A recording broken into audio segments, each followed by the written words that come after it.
এই রিজু আর অর্ঘ, কি হয়েছে বলো? তোরা দুজন কোথায় চললি হাত ধরাধরি করে? কেন? আমরা রেস্টুরেন্টে খেতে যাচ্ছি। তোরা রেস্টুরেন্টে খেতে যাচ্ছিস? হ্যাঁ। তা কি কি খাবি রেস্টুরেন্টে? রেস্টুরেন্টে যত রকমের আইটেম আছে আমরা সব খাবো। তোরা সব খাবি? হ্যাঁ। ঠিক আছে, যা যা যা। ঠিক আছে, টাটা। ও বাবা গো, ও মা গো, ও বাবা গো। এই রিজু আর অর্ঘ, তোদের একই অবস্থা, তোদের দুজনের পেট ফুলে গেল কি করে? আর বলো না, রেস্টুরেন্টে এত রকমের আইটেম দেখে আমরা লোভ সামলাতে পারিনি, তাই আমরা সব রকমের আইটেম খেয়ে নিয়েছি। আর দেখো, আর খেয়ে নিয়ে আমাদের পেট ফুলে গেছে। কি? তোরা রেস্টুরেন্টে সব রকমের আইটেমের খাবার খেয়ে তোদের পেট ফুলে গেছে? হ্যাঁ। ওই দেখি দেখি কেমন পেট ফুলে গেছে, দেখি দেখি। দেখো ওই দেখি দেখি। দেখো দেখো।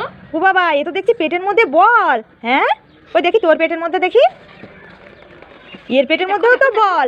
হ্যাঁ, দুষ্টুমি হচ্ছে। দাঁড়া, উল্লু বানায়া বড় মজা, বদমাস, দাঁড়া আজকে দাঁড়া।